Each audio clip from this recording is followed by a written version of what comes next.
All right, guys, so welcome back. So now we're going to move on to a different topic, which is kinetics. If you've done A-level chemistry, which most of you would have done if you're applying for medicine, um, these set of questions would be quite straightforward, and you've probably seen a lot of them anyway in your studies before. So hopefully, guys, this set of videos won't be too challenging, but regardless, if you have any questions, just post them down the respective videos, and I'll get back to them as soon as possible. Now, guys, let's move on. So BMAT 2019, question 14. It says the decomposition of hydrogen peroxide of manganese oxide catalyst produces water and oxygen gas. 0.2 grams of manganese oxide granules are added to 50 cm cubed of 0.1 molar hydrogen peroxide at 20 degrees. The volume of gas collected is shown on the graph as curve X. A second experiment is carried out at 20 degrees using the same mass of magnesium oxide. The volume of gas is shown as Y. And then it says, you have the graph, which of the following conditions could result in curve Y. So guys, pause the video, give yourself a minute, be sure to be back after that, and then we can go through the solution. Okay, so first thing to do is just look at the graph, isn't it? So let's look at the difference. So the first obvious difference is that you're producing less gas in the new experiment, in experiment Y, and that must mean therefore you have less moles of H2O2 hydrogen peroxide. And number two is that in experiment Y, the gradient, as you can see over here, is much steeper than the gradient in experiment X. Remember, the gradient is just you draw a line basically to mimic the start of the curve, right? So the gradient is much greater in Y. So let's look at them then. So magnesium oxide particle size, so that's the catalyst. So remember, what we want here is for the catalyst to be as fine as possible, to have the maximum amount of total surface area.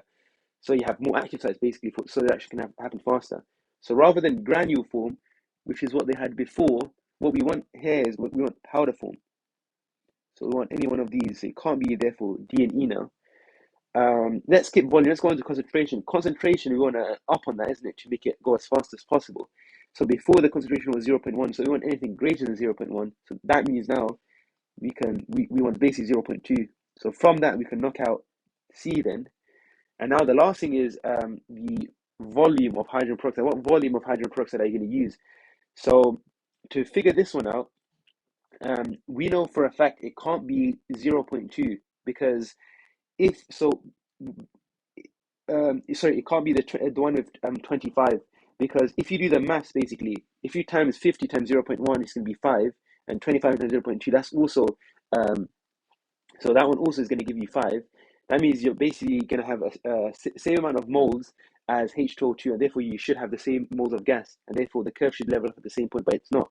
So that means it can't be B, and therefore by a process of elimination then, we must have a smaller volume of hydrogen peroxide, which will give us a smaller moles of product, and therefore less gas produced, which would result in Y leveling off lower down on the Y-axis. So that means A is going to be the correct answer. And also, guys, by the way, so when I was doing, the timing 50 times 0.1, that's not actually how you calculate the moles. Obviously, you have to, convert to the same unit, so cm cubed into dm cubed. The only reason I do that is because just for the sake of the BMAT, you don't have a calculator, and just like quick maths, so it would give you a rough guide as to what the moles is, but it's not going to be the actual moles, obviously. Hopefully that makes sense. And hopefully the rest of the question has made sense. So hopefully, guys, that made sense. And as always, we look forward to seeing you in the next video. All right, guys. All right, guys. So welcome back. So previously we were looking at BMAT 2019 question 14. Hopefully, guys, that question has made sense. Now, guys, we're going to move on to the next question, which is BMAT 2016 question 10. This is a piece of magnesium ribbon is dropped into a beaker of dilute aqueous hydrochloric acid at room temperature. After a while, the production of bubbles of gas slows down. Which of the following statements can correctly explain this observation? So, guys, pause the video, give yourself a minute, be sure to be back after that, and then we'll give you the solution. All right, guys, so let's see what's going on here. So we basically here have a beaker, really simply. You have a piece of magnesium ribbon over here. I'm just going to write Mg, and this is basically immersed in a solution of aqueous hydrochloric acid, right? And this is all going on at room temperature, and obviously bubbles are given out. And the reason for that is obviously because you have magnesium, which is going to react with HCl to give you magnesium chloride, MgCO2, and hydrogen. And obviously to balance out, you can put that. And obviously the hydrogen is what's responsible for these bubbles of gas. Okay, so let's see basically what's happening. So let's look at the first option over here. The particles have less energy. So if anything in this reaction, the particles may actually over time have more energy because Um, Obviously, it's happening at room temperature, but then this reaction, I believe, is going to be exothermic, right? So if it's exothermic, it's giving out energy. If locally it would increase the temperature, therefore the particles in fact should probably have more energy. So it can't be this one. And let's look at the second one. The concentration of hydrochloric acid decreases. I think that's a good option because as the reaction goes on, hydrochloric acid is used up, the moles is going to go down, the volume of the solution isn't really going to change. And remember, concentration equals moles divided by the volumes. So if that's going to go down, that's not really going to change. The concentration is going to go, of the hydrochloric acid is going to go down, and therefore you're going to have less collisions between that and the magnesium, which is also going down, obviously, as the reaction goes on. So this is a good option. The activation for the reaction increases. So that's false. So the reaction activation energy is going to be fixed, isn't it? Obviously, unless you have a catalyst, which you don't in this case. So the reaction activation energy doesn't suddenly change like 5 minutes into the reaction. So it definitely can't be this. So hopefully, guys, you can appreciate that the answer here would be 2 only, and therefore it would be C. So hopefully, guys, that has made sense. And as always, we look forward to seeing you in the next video. All right, guys, so welcome back. So previously we were looking at BMAT 2617, sorry, question 10. Hopefully, guys, that question has made sense, and hopefully the diagrams and all the explanations are also making sense. Now we're going to move on to the next question, BMAT 2016, question 22. This is calcium carbonate reacts with hydrochloric acid, reaction gives off carbon dioxide gas. It says line X on the graph shows the volume of carbon dioxide formed against time when 100 cm cube of 1 molar hydrochloric acid reacts with calcium carbonate chips at 20 degrees. There was an excess of calcium carbonate chips, and you have the reaction there. It says which line best represents the volume of carbon dioxide formed against time when the reaction is repeated with 50 cm cubed of 2 molar hydrochloric acid reacting with an excess calcium carbonate chips at 20 degrees. So guys, pause the video, give yourself a minute, be sure to be back after that, and then we can go through the solution. All right, guys, so let's look at what's changing firstly in the reaction. So the volume is halving, right, to go from 100 to 50. But the concentration is doubling.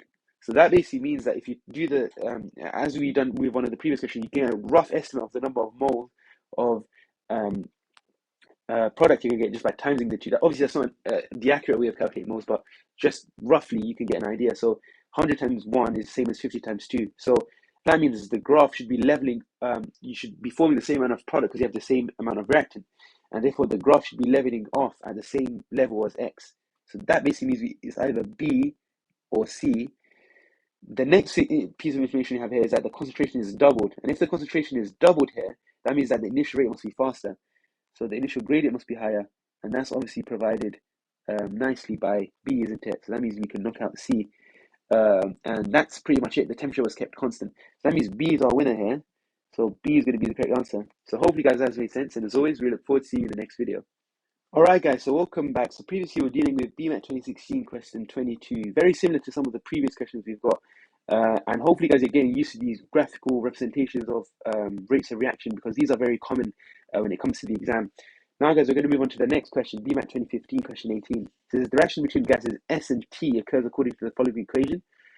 And then you have also the enthalpy change there. Which statement about this reaction is correct? So, guys, pause the video, give yourself a minute, be sure to be back after that, and then we can go through the solution. All right, guys, let's go through this. So, a solid catalyst would slow down the rate of reaction. So, catalysts speed up the rate of reaction, isn't it, by providing an alternative route for the reaction to take. So, it can't be this one. B, if the chemical T was a powder, the reaction would go faster. So, some students might go for this because it sounds right, but if you actually look, how are you going to make T a powder if it's already a gas? So, that's clearly going to be wrong, isn't it? So, it can't be this one. C, a high activation energy would give a slower rate than a low activation energy. That's actually true because basically that's how catalysts work. They reduce the activation energy, which allows the reaction to go faster. Because remember, like if you have an energy level diagram where it's like increasing energy like this, and let's say you have two scenarios. One scenario where it's like that, and then one scenario, let's just say where it's like more like that. So obviously in the second example, remember you have a high. So this is the reactants. This energy of the products, reactants, and now both of these are going to be exothermic because the products are lower than the reactants. And obviously it's going to be an activation energy. So the reactants all the way to the basically hump. So answer is going to be that. So remember, the activation energy is the energy you have to put in to get your essentially your ball rolling, right? See, this is your ball, and you basically take it up there, and then after you've taken it up, that's basically what the activation energy does. It's all spontaneous. So you can just think of that ball, you're just going to slide down after it gets to the hump. But obviously, if your hump is much higher, you're gonna have to put in a lot more energy to take it all the way up, and it's gonna take longer to take it all the way up. So it's obviously gonna be slower then. Now let's look at D. Increase the temperature would decrease rate. That would actually increase rate, isn't it? So it can't be this one. The rate of reaction can be monitored by measuring the change in volume of gas. In this case, that wouldn't work because remember that technique only works if your products are gases primarily. And basically, in this reaction, since everything's gas, it will basically just be a mess. You can't really monitor anything, so it can't be this one. So hopefully, you guys are going to appreciate that C is the correct answer here. So hopefully, guys, that has made sense. And as always, we look forward to seeing you in the next video.